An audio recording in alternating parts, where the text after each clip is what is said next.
very warm welcome, I will say, to Dr. Scott Rosa. We are so glad that you could join us today, even though a busy schedule during your lunch break. I was just telling everybody about the time difference between Sweden and we're in the United States. I'm just going to leave the screen to you, Scott, and you will do the introduction of you by yourself. Thank you. Can you see my screen okay? Yeah, yes. We can see your screen okay. Okay. I want to thank you all for giving me an opportunity to present today to all of the fine attendees. What I would like to do today is focus in on what we're doing in the United States as it pertains to patients involved in head and neck trauma, as it pertains to things like kraniocervical instability, which I know is a very prominent problem throughout the world and certainly something I know many of the patients on this presentation might be suffering from. So we're going to look at this from a neuroradiological review.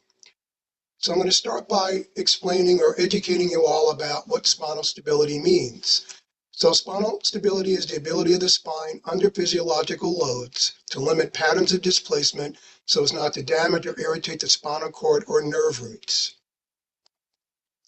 Kraniocervical instability is a pathological condition that's a result of increased mobility at the kraniocervical junction. And in kraniocervical instability, there are ligamentous connections of the kraniocervical junction that can be stretched, weakened, or ruptured. When there's kraniocervical instability, it's a medical condition where there is excessive movement between the vertebrae of the atlanto-occipital joint, which is between the skull and the first cervical vertebra, the atlas, and between the atlantoaxial joint, which is between C1 and C2. And what can happen is this can cause neuronal injuries and compression of nearby structures, including the spinal cord, brainstem, vertebral artery, or vagus nerve. It can be multifactorial. So what we're going to do today is I'm going to try to educate you as basically as I can on these four components that we deal with back here in the States. There's a neurological component to kraniocervical instability, a neurovascular component, a neurobiomechanical component, and what we call cranial-spinal hydrodynamics. So let's talk about the vulnerability of the human neck. The human neck was not designed to be used in football with the head as a battering ram, and certainly in the States when there's injuries by football, yes, they're looking at the potential traumatic injuries to the brain, but very few have looked at the neck. And we say in our research, it's hard to hit the head, oftentimes without adversely affecting the neck. Obviously, these are pretty robust pictures demonstrating traumas that relate to the types of topics we'll be discussing today. It happened in boxing. And this is actually a human crash test.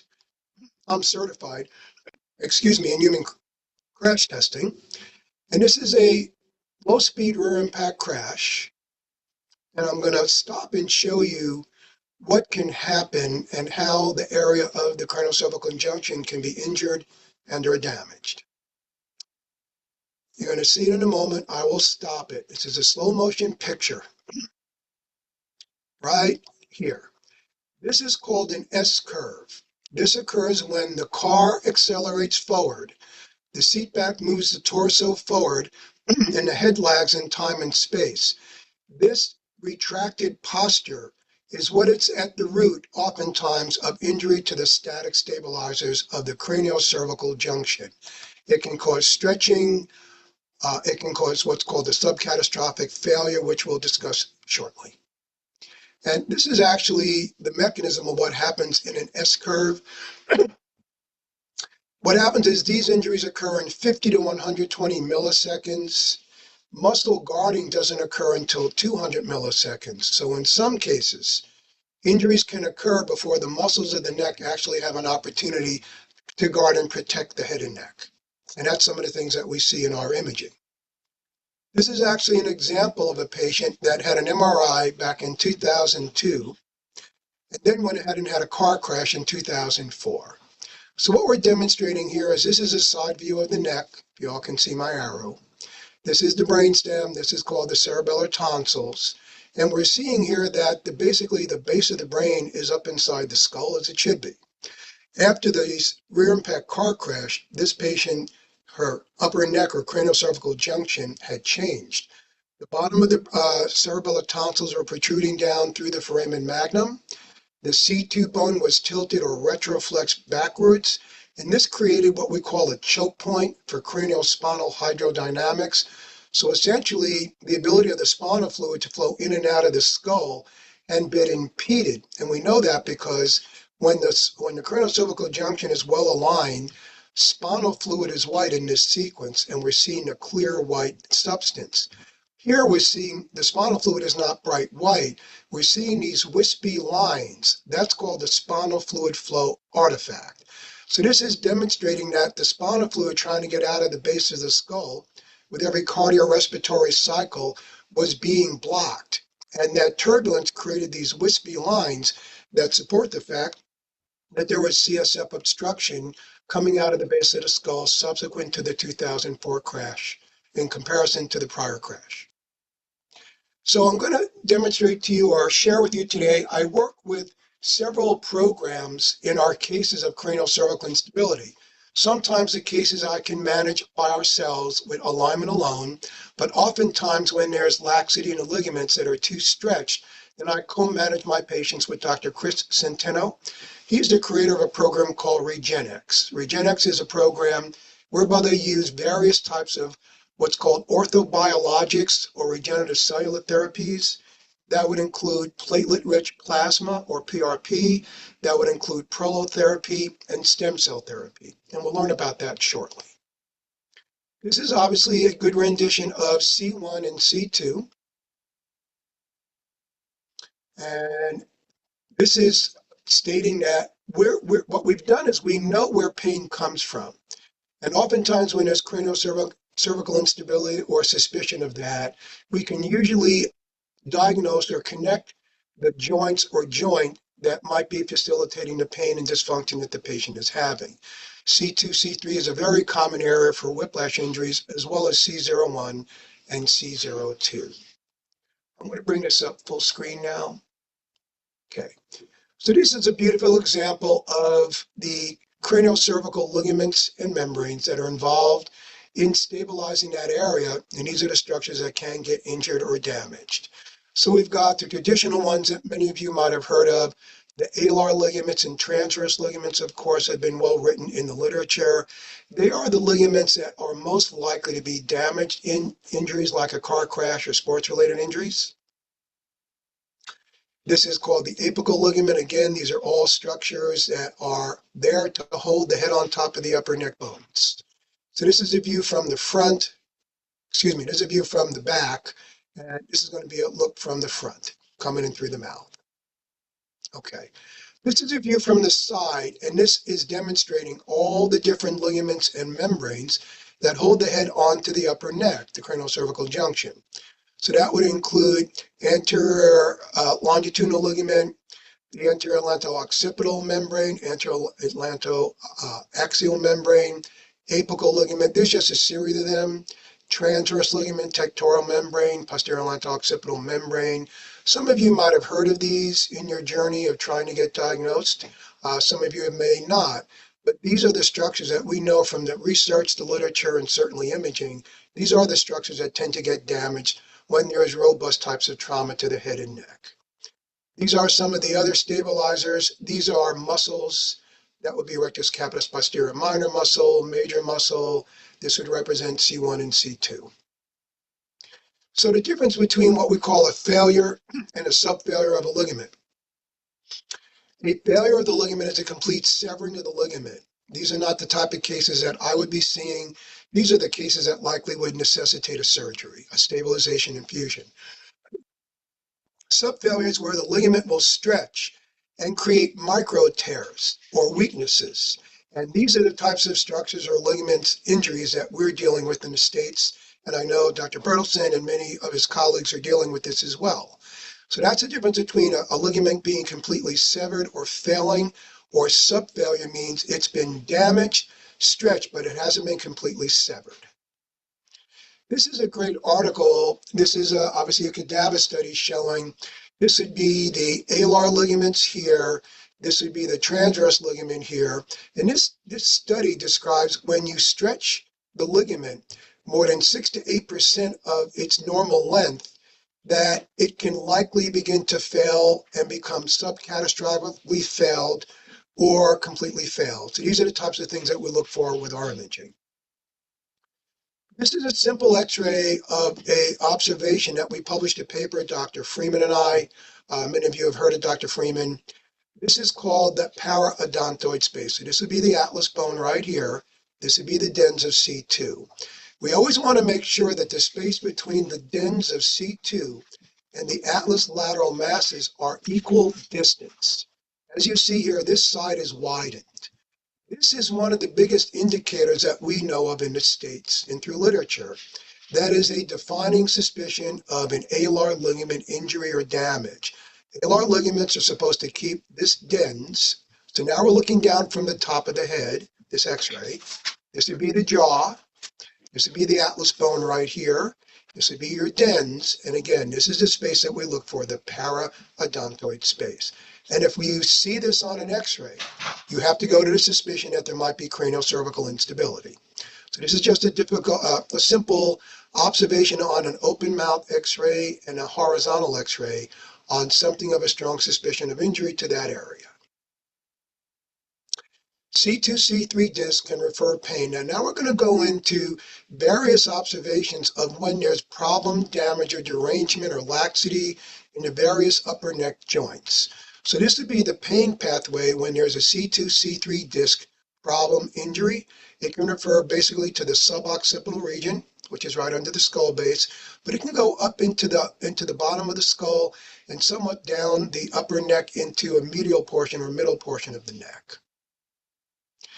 This is what's called occipital neuralgia. So there is 3 branches to the greater occipital nerve, and each one of those branches can refer pain in this pathway or this pattern. So if you have patients, or if any of the patients are suffering from pain or dysfunction or inflammation in this region, this could be resulting from damage or injury to the greater occipital nerve. This is injury or pain production pathways when there's certain muscular injuries. Obviously, I know the lay patients out there are not necessarily familiar with the names of these muscles, but these are muscles that when they are injured can create pain in this type of distribution. Symptoms. This is from Dr. Centeno, who treats probably the most kraniocervical instability cases of anyone in the United States. His program is the best in forefront of anything that I've dealt with back in the States for treating instability using the regenerative therapy. So I'm hoping, as you'll see, the larger lettered symptoms are what we usually see, but all of these here are also subsequent to kraniocervical instability. So some of the patients might have some of them might only have a couple. But it can be this fast. And we're going to go into more symptoms that can occur from that observation. Imaging. So traditionally, usually neurosurgeons will use a rotary CT scan of the craniocervical junction. And this is out of the experience of Dr. Centeno and myself. What we're finding is that the reference numbers that they have, we think might fall a little bit short and not have the sensitivity of what we believe digital motion x-ray can. The DMX is something that we clearly see in motion when the atlas is moving too much relative to C2. So although rotary CT scans have been in use and are somewhat beneficial, we believe that as much benefit that they might offer, we believe that more advanced imaging like DMX or digital motion x-ray provide a little bit more understanding of the instability. We'll get to that shortly. And as you can see here, it can certainly diagnose 80% of the patients with whiplash with 11% false positive rate. And then it talks about how the lower vertebra rotates more than the upper neck and so forth. We also look for what's called an ADI or atlantodental interspace. This is a side view of the neck. This would be the atlas bone. This is C2. This is the dens of C2. So when the atlas bone, this is the anterior tubercle or the front of the atlas bone, when the space between the dens and the anterior tubercle of the atlas goes more than 3 millimeters, that is suspicious for an ADI or injury to the transverse ligament. This is a digital motion X-ray I spoke of. We'll show you a more moving one. And we actually published this paper, which I provided for sharing, Dr. Freeman, Dr. Katz, myself, and two radiologists. So what we look for in the DMX is open mouth lateral bending. This is the atlas here. This is the dens of C2 here. This is the outer body of C2. Our research showed anything more than 3 millimeters of overhang of C1 on C2 in open mouth lateral bending, that means bringing the ear to the shoulder. Anything more than 3 millimeters is likely confirmatory of kraniocervical instability, in contrast to a normal variant. So if someone has a DMX and it's 1 millimeter or 2, that might prove suspicion of kraniocervical instability. But if it's 3 millimeters or more, you pretty well are sure that that's going to be confirming the fact that there's kraniocervical instability. And then we do specific MRI. This is a protocol that I pioneered back in the United States. And obviously we do this under gravity. We do it upright. We do it seated.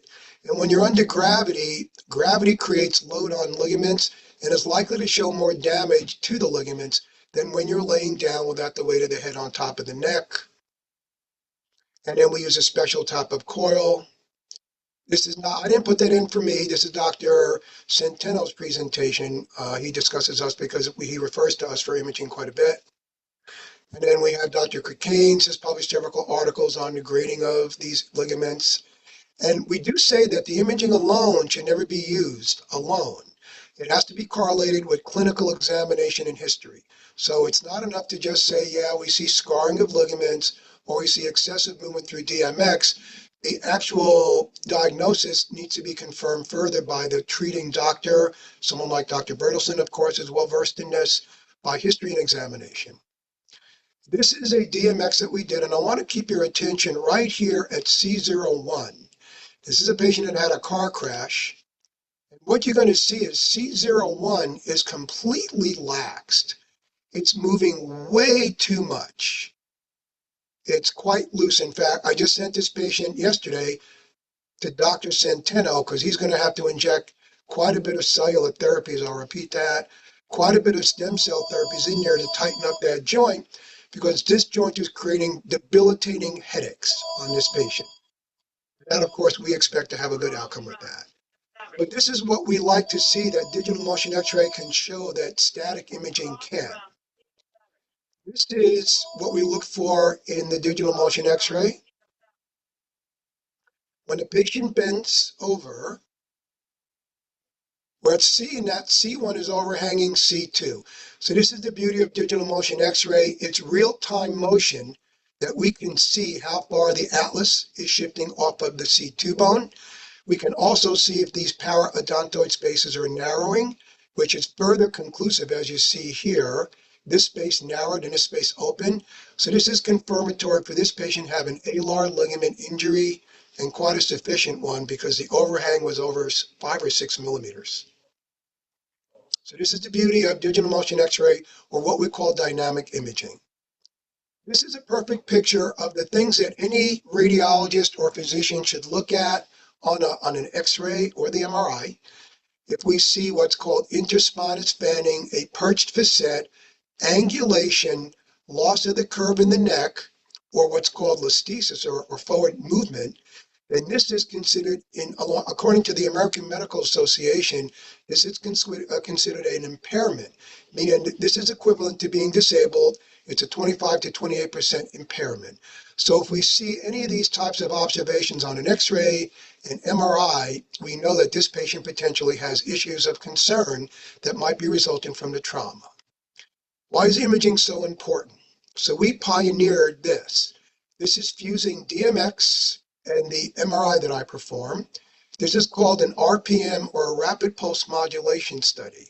Same patient, this image only shows the bones.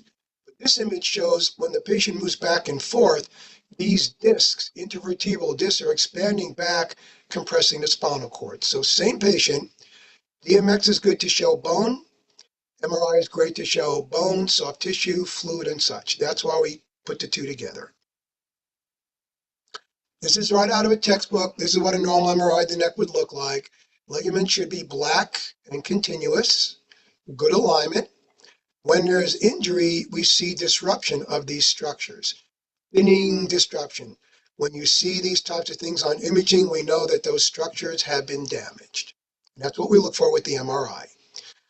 So there's the big problem. There was a study done by a doctor named Davis et al.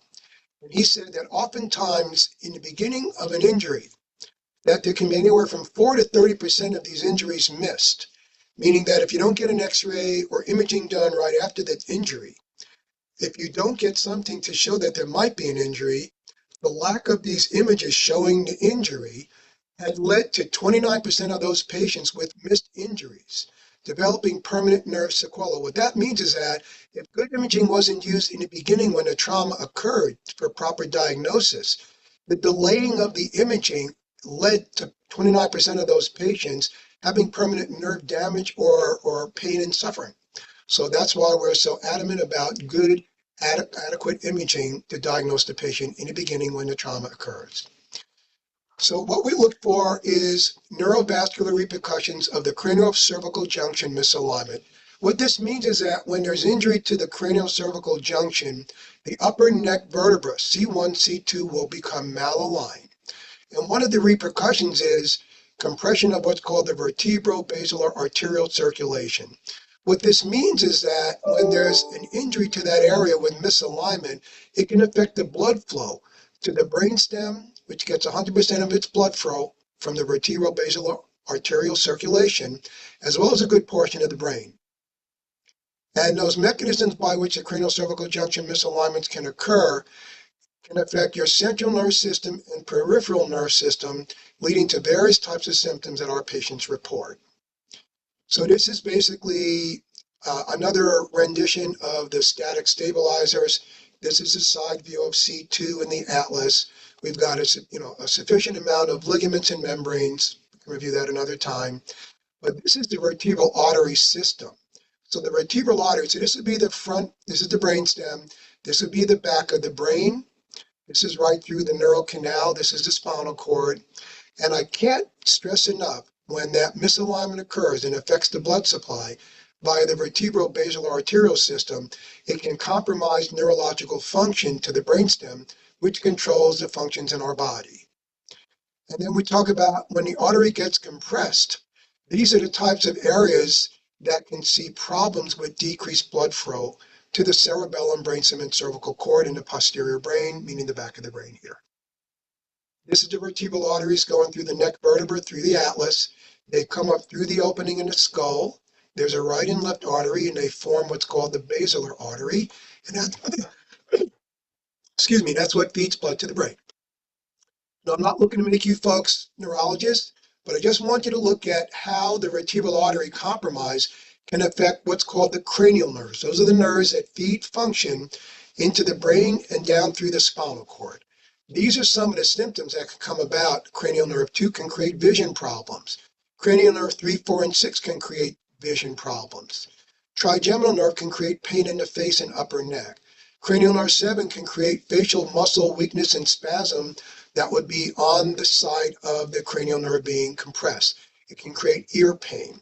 Cranial nerve 8 can create vertigo, nystagmus, ringing in the ears. Cranial nerve 9 and 10 can create difficulty with swallowing, gagging, taste and salivation. It can create problems with delayed gastric emptying. So these cranial nerves control the function of our whole body. When there's injury or problem or irritation to them, this is where they can be affecting the certain symptoms relating to the area that's been injured or compressed or irritated. These are nucleus, these are tracts in the brainstem. These are what happen when these tracts can get injured or irritated. Vomiting, I mean, the list of symptoms goes vastly throughout the whole body. Once again, it can cause tracts in the vertebral artery, compressing the lateral brainstem. And again, these are the types of symptoms that come about from this. You can obviously go back to this later. This is where I talk about there being a neurovascular component that leads to all these different symptoms that we have to be cognizant of when a patient presents with a symptom list, as Dr. Bertilson does when he does a workup. When a patient presents with all these symptoms, it's his and my job to go ahead and connect the dots to the symptom to where the possible problem might be emanating from. Once again, spinocerebellar tract. These are all the cranial nerves, and these are all the symptoms that come about from that problem. And then we deal with the CSF flow, that's spinal fluid flow. Spinal fluid's job is to wash away metabolic waste and toxins, and any impediment in that type of flow can lead to neuroinflammation of the brain. Let's talk about symptoms. So this is what's called kraniocervical instability again, and something called cervical medullary syndrome. We'll get to that in a moment. But any of these symptoms in this list can accompany what we call kraniocervical instability and or cervical medullary syndrome. Hoping that some of the attendees might find some of these symptoms that are resonant with them or that they might have. So these are all the types of symptoms that can come about from that. This is more symptoms that can come about from cervical medullary syndrome. Increased heart rate, heat intolerance, extreme thirst, fainting. It can create muscle weakness, dizziness, vertigo. It can affect difficulties with swallowing, ringing in the ears, nausea and vomiting. It can create non-seizure-like activities, meaning some people can have what assumes to be a seizure, but it's not a traditional seizure, but it can be due to this instability compressing near the brainstem. So how do we find this problem? There are two specific angles that we look for. One is called grab-oaks. Any measurement more than 9 millimeters is suspicious of this cervical medullary syndrome or ventral brainstem compression. So it shouldn't be more than 9. This patient has a 10 millimeter intrusion. So this is likely causing compression of the front of the brainstem, which again can create a vast amount of symptoms. These are some of the symptoms, once again, that can come about from typical brainstem compression. Vertigo, of course, is dizziness, headaches, balance problems, memory problems, swallowing, sensitivity to light, sensitivity to sound. These are all things that come about from that craniocervical instability. The second measurement is something called the clivo-axial angle. So this would be the C2 bone. This is called the clivus bone inside the skull. The normal range should be 150 to 165. In flexion, it should be between about 140 and 150. When it's pathological, it's going to be 130 and below. And then if it's 120, then you're seriously talking about deformative strain on the brainstem, and it's going to be very debilitating and very traumatic to the body's function. So these are the measurements that we use traditionally in the States to try to identify suspicion or confirmation of craniocervical instability. This is called craniocervical syndrome. This is what happens when that area is injured, malaligned, or damaged. It can create most any type of headache. It can create headaches that are in the base of the skull. It can create headaches that are position dependent, meaning if you move down or up, the headache or neck pain can get amplified or enhanced. It can create neck pain that's described as knife stabbing. It can occur or create headaches during the day that often are accompanied by change in head position. It can lead to ringing in the ears and visual disturbances such as blurred vision, tunnel vision, double vision, kaleidoscope vision. Nystagmus is where the eyes don't track well. That's something that someone like Dr. Bertilson would be checking for. And it can be accompanied by pressure headaches and loss of cognitive skill. Absolutely. And this is also under the umbrella of craniocervical syndrome. It can actually affect your whole body right down to the lower torso. It can create numbness of the legs. It can create difficulty with walking. It can cause drop attacks, which basically are passing out in different positions of posture. It can cause problems with holding things in the hands. It can create loss of function and motor skills in the lower extremity. So the moral of the story with this is that this syndrome encompasses a lot of the symptoms that many patients experience subsequent to robust types of trauma, i.e. sports-related injury or whiplash in car crashes. What you can't see on an x-ray. This patient actually wanted to come to me for treatment, and I said, you can't, you have to go to the surgeon. This was a severe compression of the spinal cord with scarring of the spinal cord. So we sent her for the surgery, and thankfully she's done well. You can't see that on an x-ray. This is another patient with a severe disc herniation. Couldn't see that on an x-ray. This also had to be surgically intervened, and the patient is doing very well. This is what we call the cine MRIs. I'm going to bring your attention right here. This is a moving MRI, and when this patient looks up and down, the front of the brainstem is being compressed, and the cerebellar tonsils are pushing down in the opening in the skull. That's narrowing this area for the spinal fluid to move in and out of the skull. So this is the front of the head, that's the lower mouth. This is the front of the atlas bone, that's the dens. So these are the type of imaging studies that we can do. So when patients say, I hurt when I look up or down, we can put them in that posture to see. Here's another one showing compression of the brainstem. This is showing damage to something called the posterior lanto-occipital membrane. And by the way, when we see these types of injuries, these are the type of injuries that would benefit from the regenerative cellular therapies. They can inject stem cells into here that can help that tissue mend and become more stable. Same thing here, ventral brainstem compression. This is damage to this posterior lanto-occipital membrane. This is very, very painful. When these types of findings show up on MRI, this can create pain at the base of the skull that can radiate around the head, up the head, and down the neck. And you can't see that unless the imaging is done with movement. Mechanical compression of the jugular vein is something we see very often when C1 malaligns. This is a picture looking down from the top. This is the atlas bone. This is the jugular vein on the right. This is the jugular vein on the left. And on the left, the vein is open. On the right, it's mechanically compressed. This is the atlas bone showing being twisted. This would be the throat here. And again, that jugular vein is severely compressed, just like that. Now, this is C1, C2 malalign. So this is the problem when that bone malaligns. If it's compressing the jugular vein, it can be compressing something called the carotid sheath, which means that this is a view from the top looking down. This is the jugular vein. That's the carotid artery from the base of the skull. This would be the atlas. This would be the back of the skull. This would be the jaw. So the problem is when you see compression of the jugular vein, which is here, that carotid sheath encapsulates the carotid artery, the jugular vein, and cranial nerve 9, 10, 11, and 12. Cranial nerve 10 is the vagus nerve. The vagus nerve controls all the organs of the body. So just that atlas bone compressing the carotid sheath can affect the whole body's organs.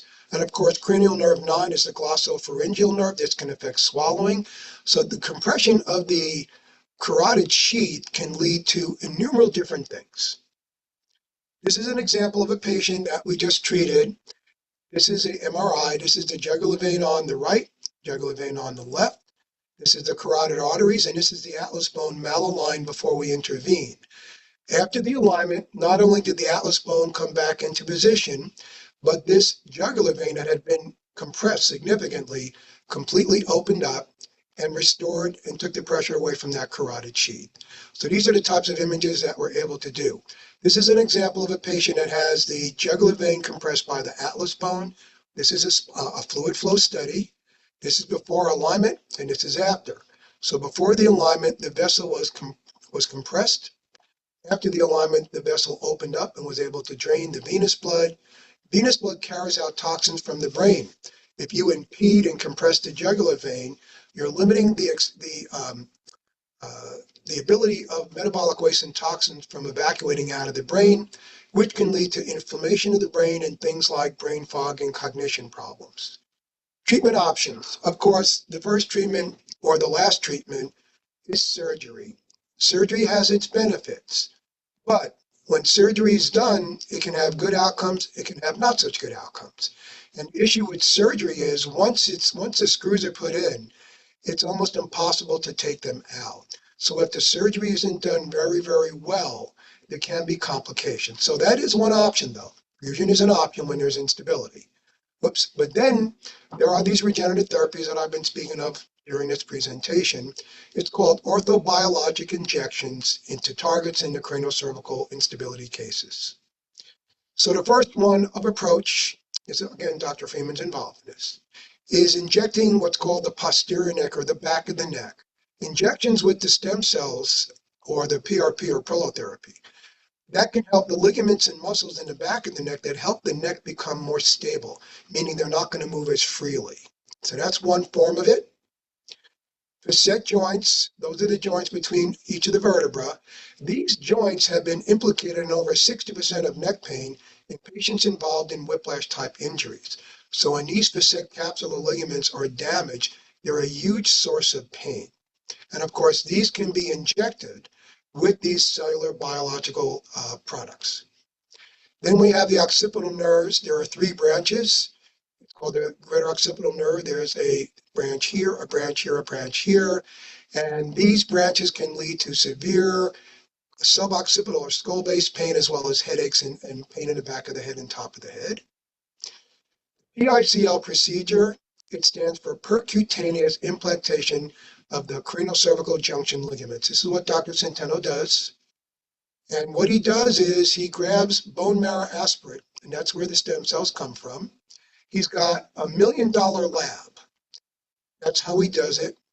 And then what he does is, this is a demonstration. He goes through the back of the throat, and I've referred again over 400 patients that he's done this to, and the outcomes have been amazing. So this would be the atlas bone from the front. His needle will come in through the back of the throat, and then he can target the alar ligaments and the transverse ligaments. And he pioneered this procedure, and the outcomes have been just wonderful. So what he does is, this would be the mouth, of course, and these are the target areas that he would be going through to get to those alar and transverse ligaments, because the only way to get to them is through the back of the throat. And these are the target areas that he would be injecting. And this is actually some fluoroscopic images of where he injects. So this would be the needle. He does it under fluoroscopy with a dye so we can see where all the structures are. This would be the atlas bone right here. This is the transverse ligament. So that needle is injecting those stem cells right into where those ligaments and capsules are. It's absolutely amazing.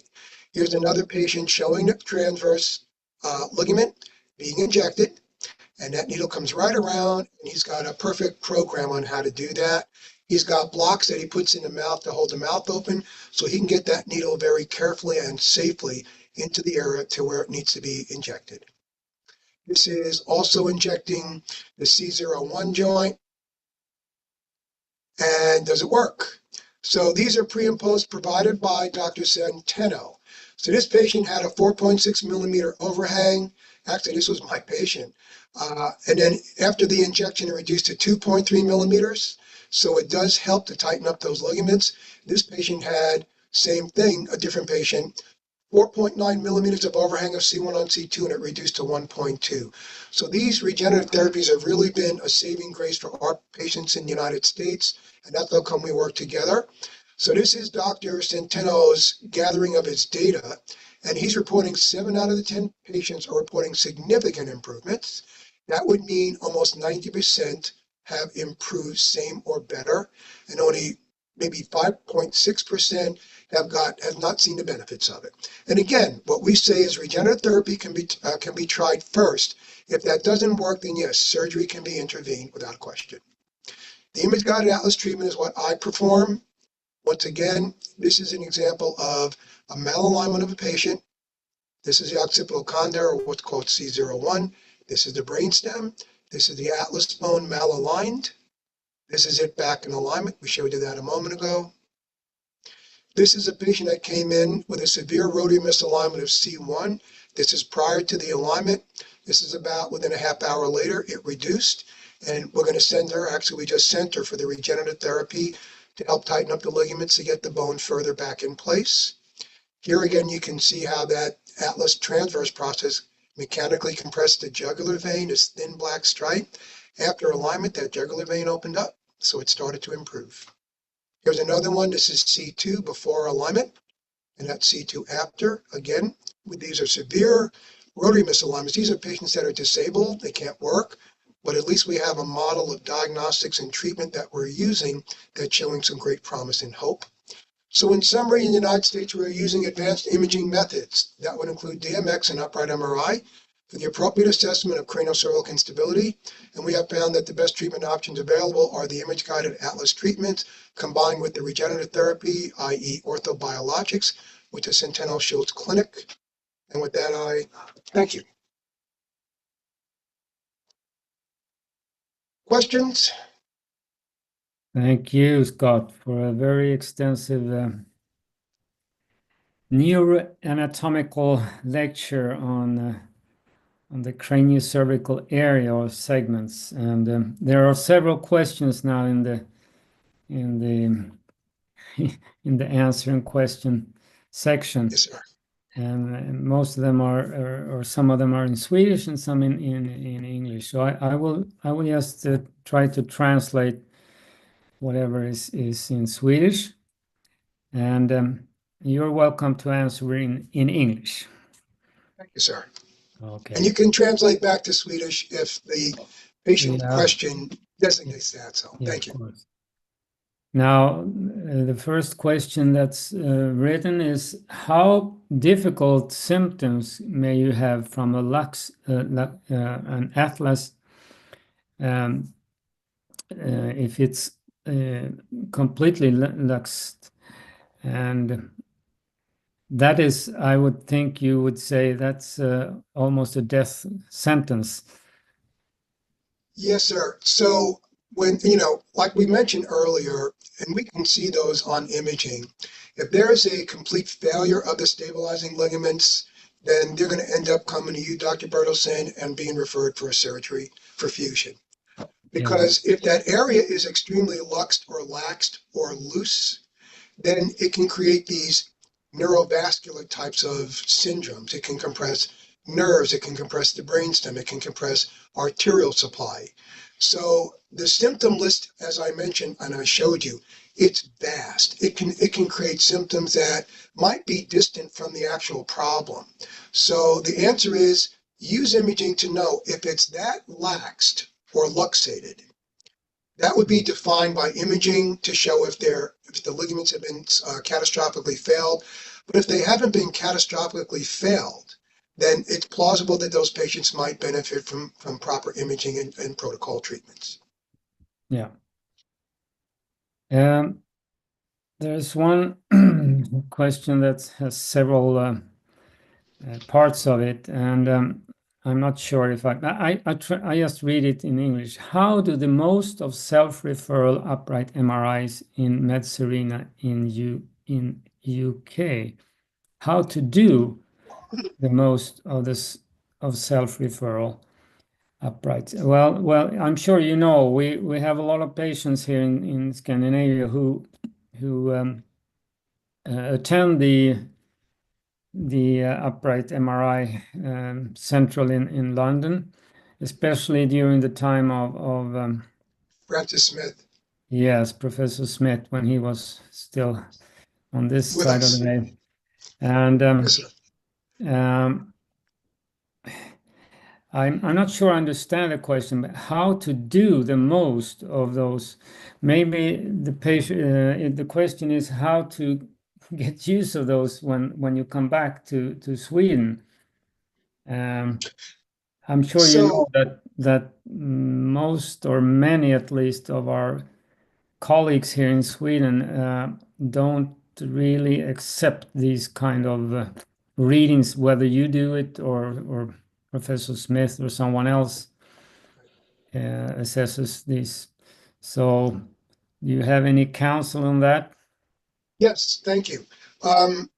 Respectfully, we have the same issues that happen in Canada. Respectfully, when the government is the overseer of the healthcare, I think that's where we might get a little disconnect, which can happen. So to answer the question, yes, Ms. Derna, the upright MRI is there. Now they can image the craniocervical junction. They won't be able to do all the types of imaging that I presented here today because that necessitates special equipment that has been created for us. Unfortunately, this is the problem that we see because we do get patients from around the world in countries that, unfortunately, the medical teams or profession, I think it's that they're not fully understanding of the implications of those imaging findings. and subsequently they probably might not know what to do when those findings do show up. So respectfully, unfortunately, our patients, or most of those patients that have the imaging that is demonstrating a strong suspicion or confirmation of kraniocervical instability, respectfully, sadly, might have to come out of that country into countries that it is recognized to go ahead and get diagnostics and treatment. And the one in UK, the upper MRI in UK, certainly is sufficient enough to get reasonably good imaging to go ahead and further help diagnose instability if it exists. Ja. Ja, så om jag översätter tillbaka så är det ju inte bara ett svenskt problem att vi har många kollegor som inte riktigt förstår värdet av de här undersökningarna eller bedömningen av den här typen av funktionella radiologiska bildtagningar. Så att ditt råd här, Scott, som du uttrycker, är att man ibland måste söka sig utomlands för att kanske hitta någon som förstår vilken typ av besvär man kan få av de här instabila segmenten och även kan behandla det. Än så länge så har vi inte riktigt den kompetensen i Sverige, eller beredvilligheten kanske vi ska säga. There's another question here. Do you know about Ross Hauser and Kjetil Larsen? They have several cases on YouTube and LinkedIn. Do you want to comment on that? Yes, of course. I know all the people in the States that are doing regenerative therapy. Yeah. I know Dr. Ross Hauser.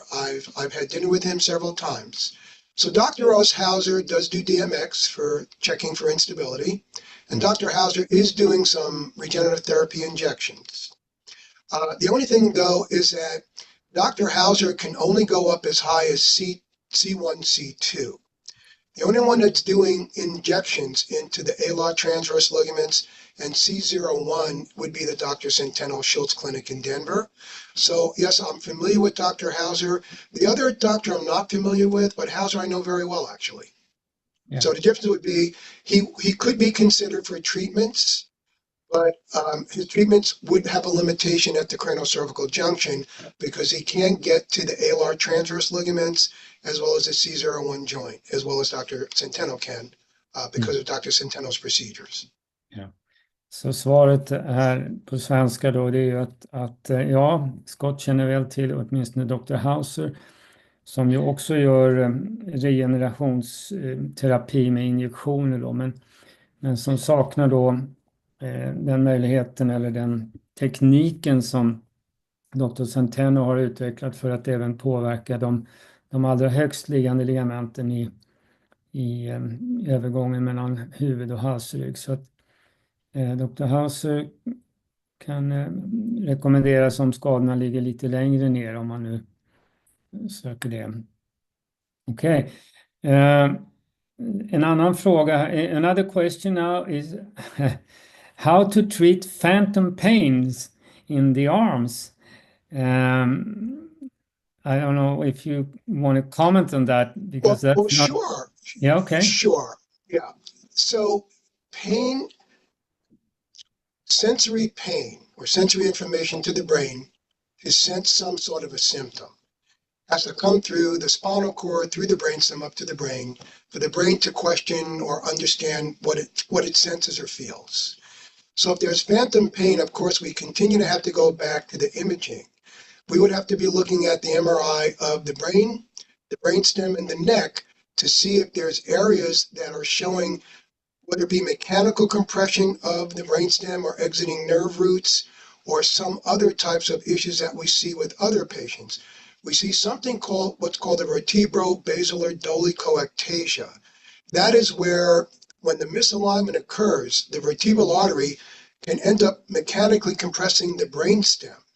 And where it presses the brainstem can affect brainstem nuclei that might be providing the function or the sensation into the extremities such as arm and hands and legs and feet. So that's where, in order to answer the question, the symptom is the end point. That's what you feel. The question is what created the symptom, and the only way that I know that is most appropriate is look at the imaging to try to connect where the genesis of the symptom is coming from to figure out how to understand it and what might be causing it, if that makes some sense. Yes, of course it makes sense.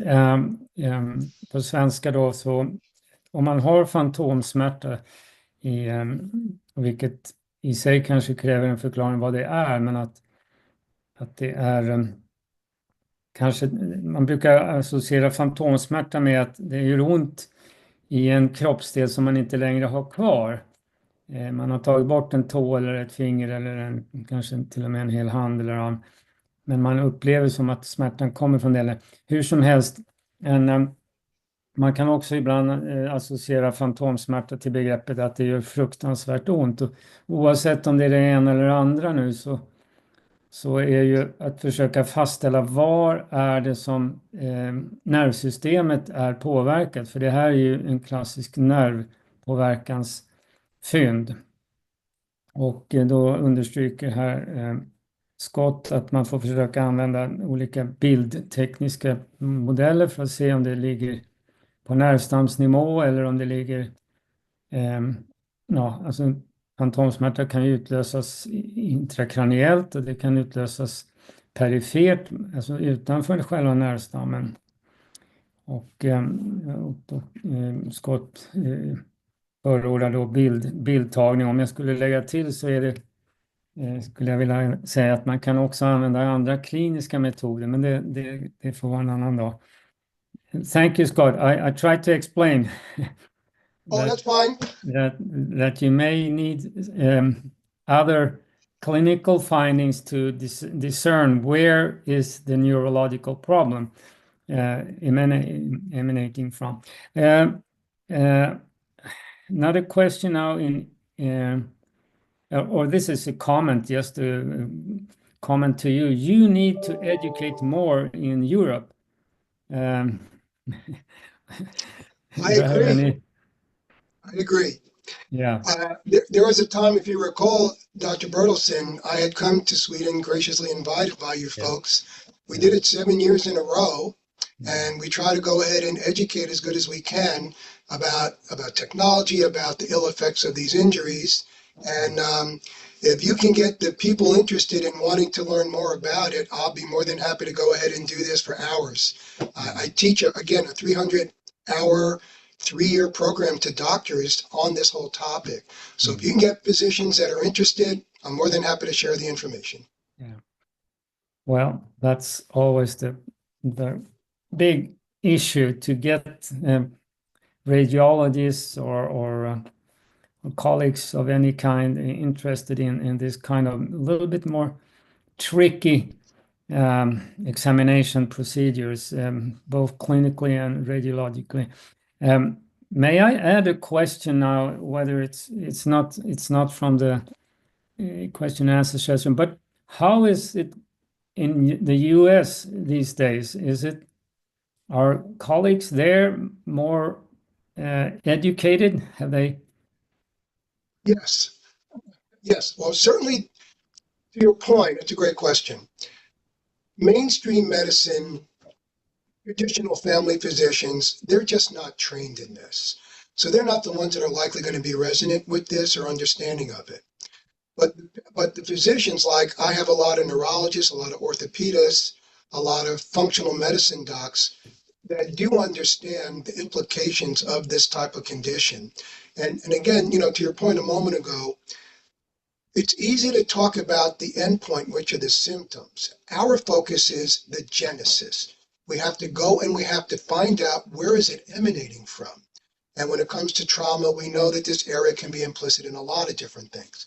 But to your question, yes, there are more physicians in the United States, those that are dealing more with this type of complex constellation of symptoms and complex injuries, that are learning and are interested and want to know more about it. And certainly the physicians that I deal with, I do what I've done with you folks today. I do this with them often. And there are a lot of doctors that are looking to be trained in this. So yes, we are making headway here. Okay. Wonderful. this is a question now. Is DMX, cone beam, CT, and upright MRI something that is going on in Sweden? I suppose they are. The question is if we're getting some of these imaging, or if it's been at least discussed. And I don't know if you want to comment on that, or maybe I should. Well, I can't. I'm going to invite you to discuss that on your end because you're in your country there. I can say that in the United States, DMX as well as the upright MRI are the primary forms of diagnosing craniocervical instability. In fact, if you look in a Google search and type in craniocervical instability, when it looks at diagnosing, the first two modalities it uses is DMX and upright MRI. It's in the literature. It's on the internet. Cone beam CT is not really going to be a good indicator of instability unless it's really a very traumatic, subluxation, really bad, rotary misalignment. But the imaging, really, the best way for craniocervical instability that we've seen, again, is DMX and upright MRI. Yeah. Well, I may answer that. As far as I know, we still don't have any of these imaging possibilities in Sweden. It's been on. I remember myself and a few others interested in this in the mid-90s, and we were very excited that we thought this would come to Sweden, and we wanted it to be installed at the Karolinska, but well, we're still working on it. Working on it. And we had it in Denmark. We had the DMX functioning, but they the only place there was closed down for some reason. Oh, I'm sorry. Okay, one other question. How severe, I guess it's just how severe is a rupture in the LLA in front of the throat? Do you have any comment on that? Well, so there's a group of static stabilizers, from front to back. There's the anterior atlanto-occipital membrane, anterior atlanto-axial membrane, apical ligament, tectorial membrane into the posterior longitudinal ligament, posterior atlanto-occipital membrane, and obviously then there is the posterior, the nuchal ligament. There's a ligamentum flavum. So point being, there's a series of static stabilizers. There's only one of the stabilizers injured. The others likely will pick up kind of the slack and be able to usually hold that area somewhat intact unless there's more than just one ligament or membrane that's been injured. So to answer that question, I would actually have to see the image that this has been discovered on. If I saw the image, I can make further recommendations or comments. But that's, again, the imaging will show us what ligaments or membranes have been damaged, injured, and to what degree they are. And then it helps us formulate an answer and an understanding of what best treatments might be able to be used. Yeah. So I'll translate short. Okay. Naturligtvis så det är inte enstaka ligament som håller saker och ting på plats i halsrygg eller i ryggen överhuvudtaget, och framförallt inte mellan huvudet och halsryggen, utan det är många ligament och kanske inte Scott ens nämnde, ju också ett antal muskler som aktiveras om ett ligament av något slag går av. Så att bedömningen måste alltid innefatta en större klinisk bedömning och en radiologisk bedömning, helst då med rörelse, så att man ser om det verkligen uppstår en instabilitet eller inte. Okay, next question is very, very much interesting, because this forum in Sweden, we have many with EDS and ligament laxity of different kinds. And this question is, if the patient has EDS or HEDS, I suppose, how well does the stem cell treatment function on different injuries, ligament injuries? Yeah. So obviously I'm not Dr. Centeno. He's the one doing the regenerative therapy. I would certainly say he would speak to that better than I can. But here's been my observation. I have been in practice 37 years, and obviously probably since about, I know Dr. Centeno before he invented Regenex, actually. So this is going back to like early 2010 or so, 2009. What we do know is that the brainstem modulates three systems in the human body. The brainstem modulates the musculoskeletal system, meaning head pain, neck pain, arm pain, back pain, leg pain. The second thing that the brainstem modulates is the viscera by the vagus nerve, so that all the organs are controlled by the vagus nerve. So that's what the brainstem modulates or controls. The third thing that the brainstem modulates is the production of NK cells in the human body, meaning your brainstem modulates your immune system. So it's really interesting, and I'll pass this on to you for your observation in the future.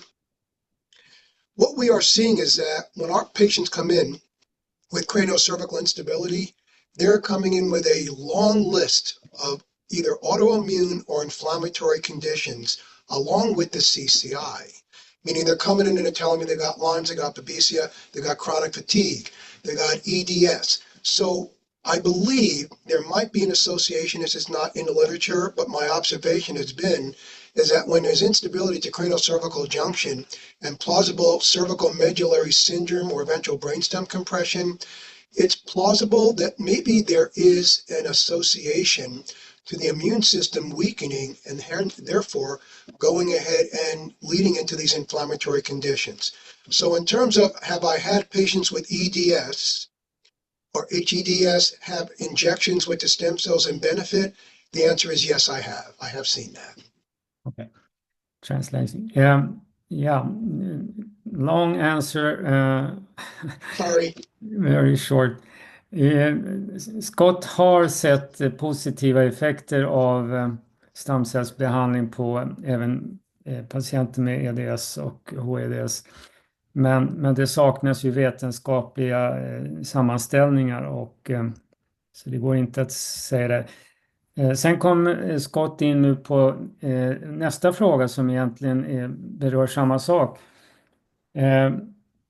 Kan de här eventuella instabilitetsproblemen också utlösa mer sammansatta problem, alltså typ ME, CFS, fibromyalgi och andra sådana här syndrom som vi ju ofta ser hos patienter som har varit med om nackskalltrauma.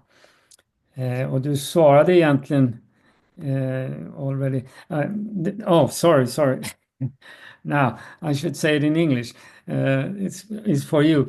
You already touched on the next question, where the question is, can these instability problems in the brainstem area and the craniocervical area explain the multitude of problems that are in syndromes like ME, CFS, fibromyalgia, and other similar? Can you comment on that? Yes. So Michael Freeman, Dr. Freeman, we spoke about this for years. So there's an association between whiplash trauma and fibromyalgia.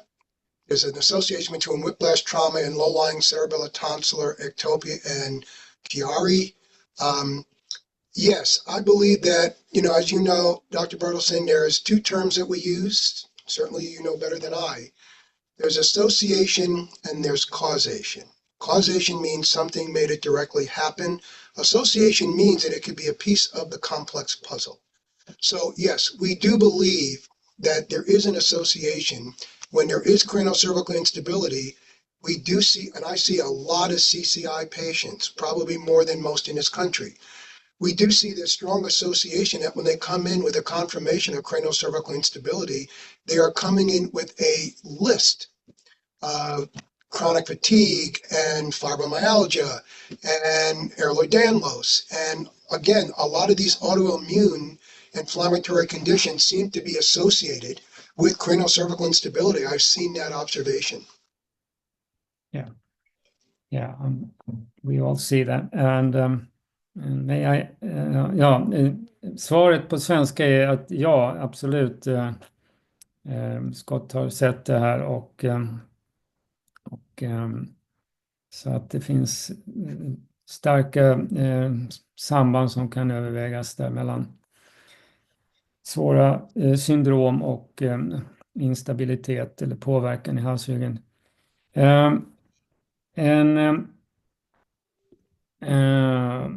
annan fråga, ja förresten, där har ju vi också publicerat just en eller några studier angående just från B.C.A.O-kliniken har vi ju publicerat att vi har sett de här fynden.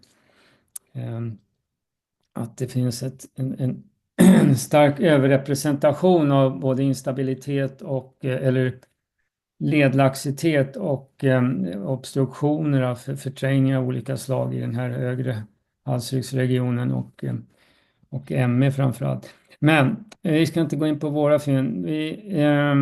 Du får också, thank you Scott for a wonderful presentation, I should say that.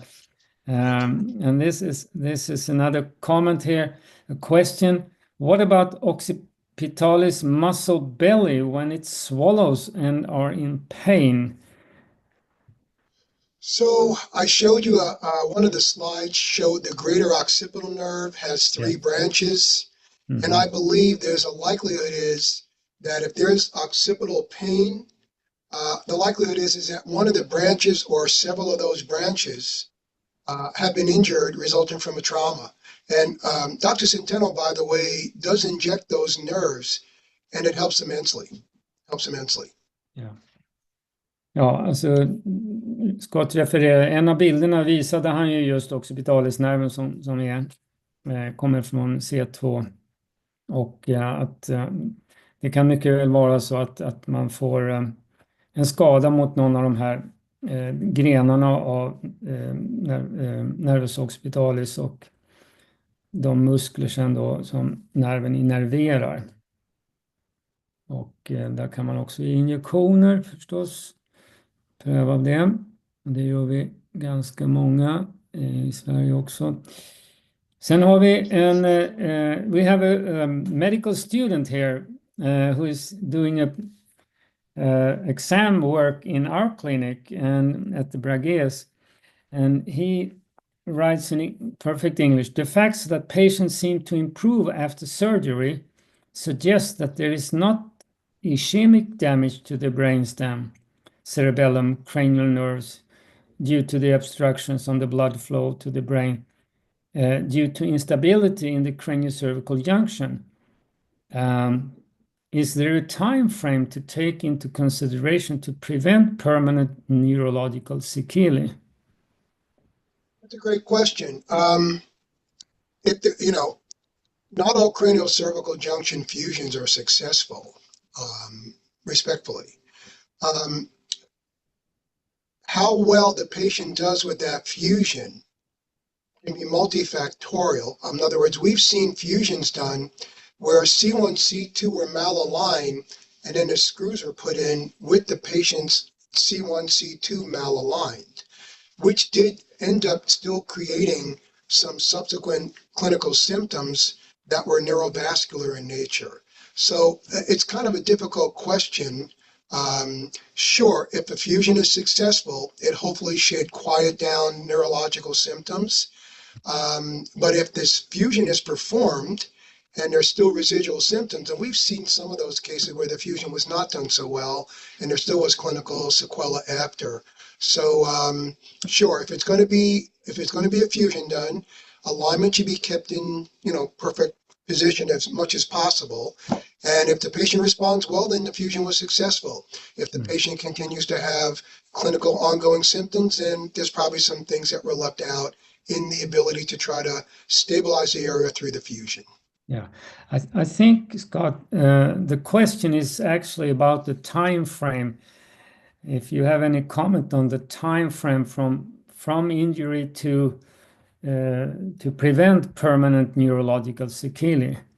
Yeah. Okay. I don't know that there's a specific time frame. I think it's going to be a spectrum because it depends on how bad the initial injury is. If it's a subtle rear impact crash, it's likely not going to be as prevalent of clinical onset of symptoms in compared to someone that was rear-ended at 50 miles an hour. So it really depends on the dynamics of the injury and how bad and what structures were injured. And that could be different with everyone. Now, to that question, that's a wonderful question. Let's talk about delayed onset. You and I have discussed this. Sometimes symptom will come up immediately right after the injury. Sometimes it could be delayed for a week or 2 weeks. We've seen in some cases 3 or 4 weeks. But that again goes to weight with the intensity of the injury and what structures did get injured and how quickly the onset of those clinical symptoms come about.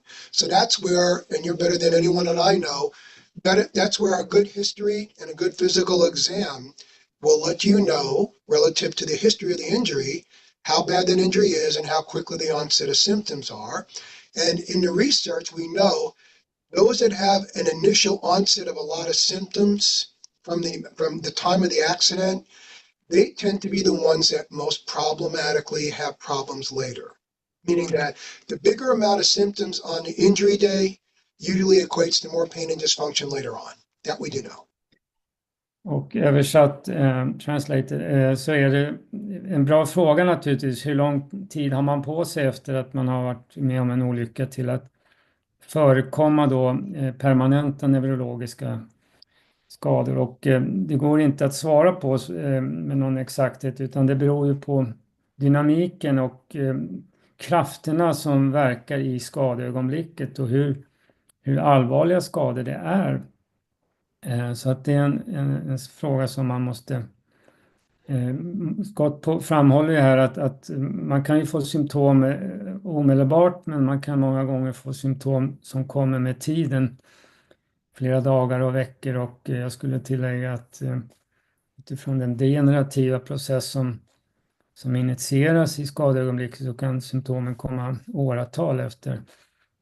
Okej, another very... Sorry to interrupt a little bit. Now we are going into overtime, so I think maybe you sorry. should just see if there are a couple of more questions, and then we have to finishing up. Yes. Okay, I will. I'll just select then a few of the questions. One question that is, of course, very important is there any way to detect damage to the brainstem, cerebellum, or the cranial nerves radiologically, directly using, for example, PET CT scans? So PET scans are going to go ahead and look at perfusion. MRI can see mechanical compression of the brainstem via the dens if there's a retroflex dens or kraniocervical instability. So certain things can be seen on the imaging, brain MRI or PET scan or SPECT scan. CAT scan is really good mostly for bone and for bleeds. In other words, if there's an internal bleed in the brain, I wouldn't assume that a CAT scan is going to be the best to go ahead and look at brainstem compression. So there's several modalities that can do that. And of course, brainstem evoked potentials, obviously kind of like an ENG, there's certain nerve testing that can be done to check the function of the brainstem. So again, evoked potentials is one neurological test I know that can be performed to see if there's any sort of brainstem damage without imaging or in conjunction with imaging. Okej, svar att det är väldigt svårt att åskådliggöra på bilder de här typen av nervskador. But Scott, I think you're well aware that we had a Swedish team from Uppsala who actually used the PET scan to image to see the whiplash injury, and the result was very interesting because where the patient put his or her finger was where there was a PET imaging Exactly. Signs of inflammation. Yes. So that I think that's the most that's one of the best studies on how accurate a patient's own description is. Okej, nu sa jag på engelska, men vi har faktiskt en svensk studie som gjordes för ett 10-tal år sedan där man använde PET för att se om patientens upplevelse av smärta stämde med någon typ av PET-fynd, och det stämde precis. Så att patientens finger och upplevelse är viktig. Marie, har vi tid för en fråga till, eller? Ja, du kan nog ta tre lite kortare frågor, går alldeles utmärkt. Okej, vi kan ta en kort fråga här då. How do people in US pay for the imaging and the treatment? Well, unfortunately, that's the only unfortunate thing. Regenerative therapies traditionally are not covered by insurance. And certainly the imaging that I do, and might I add, when I do imaging, and you've come up and joined us, we loved having you here. We drove home in a snowstorm, if you remember, that night. But the work that I do, I physically go to the Upright MRI Center and I physician direct a scan. And my scans take about, normally an MRI of the brain might include 5 to 7 sequences. The neck might include 3 or 4 sequences. We do 32. So unfortunately, our services are fee-for-service, meaning that there is no insurance to cover what we do. Most insurance companies do not cover DMX in the States. Some do, some don't. So it's kind of a, towing costs. So more often than not, these types of events, imaging studies and treatments are usually not covered by insurance and are fee-for-service, meaning paid out of pocket. Okej. Ja, så svaret är att många får betala själva eftersom det inte ingår i ordinarie. Men there are several questions now on the costs of these kind of examinations that you do and even in the treatment. Would you like comment on that? Well, I can only speak to my own services, Dr. Centeno. And by the way, I'll encourage your attendees to go on YouTube and type in Dr. Chris Centeno. He does a video blog every Friday, and he goes through all of the things that we've been kind of discussing today. What his fees are, I cannot comment on. Although I have 430 patients that have been to him, I don't really know the cost. In terms of our procedure, so the imaging, what happens is that we're basically renting the scanner from the company that owns the MRI, and that cost would be $1,900 US to rent the scanner time. My cost, because I have to travel 5.5 hours and do the reviews and actually do the treatment on premise, runs $5,000 US. The radiology report from Dr. Harshfield is $500. Then we do follow-up checkups or treatment. I think it's another $500. So I think it's about $7,400 or $7,500 US in total. Okay. Så vad Scott svarar här är att vad det gäller Dr. Centeno så kan vi gå in på hans YouTube-kanal och läsa. Han gör ett inlägg varje fredag och där kan vi se kostnader. Vad det gäller Scotts egna undersökningar, han hyr ju den här speciella MR-maskinen Upright och får betala för det, och de procedurer som då ingår med radiologisk tolkning av en annan kollega, Dr. Harshfield, och brukar landa på någonstans runt $750 om jag förstår. Nej. How many dollars in total you say the procedure? I think it's about again, my secretary does this. Yeah. I think it might be about $7,400 US, 7,500 somewhere around there. Okej, 750. Okej. Ja, ni hörde det. Okej, en fråga till då. Och det handlar om one more question. It's about the flow of different the vascular flows or the kraniocervical in the kraniocervical area. Can you comment on what symptoms and what signs there may be between a decreased flow of the lymph, especially the lymph from the brain, and what the adenosine substance from the brain. Do you have any comment? Yes. So I'll encourage your readers to learn about something called the glymphatic system. Yeah. Not the lymphatic system, but the glymphatic system.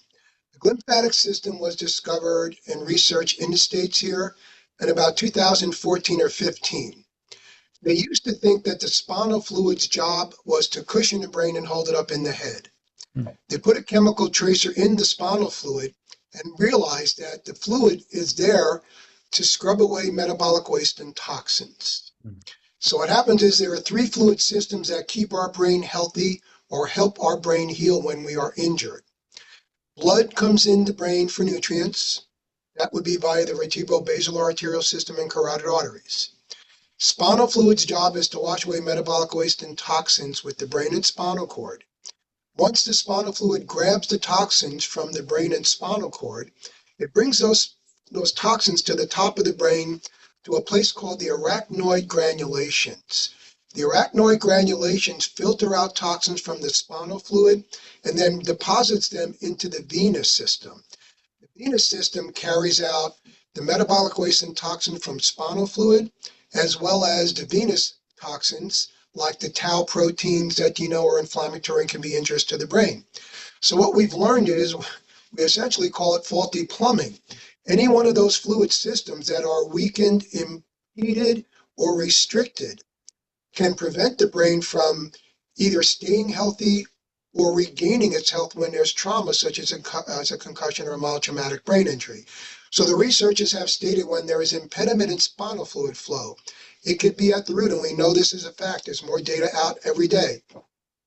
Impediments in spinal fluid flow or the inability of the glymphatic system to do its job has been found to be at the root of neuroinflammatory and neurodegenerative diseases, including MS, Parkinson's, Alzheimer's, dementia, ALS. They included autism.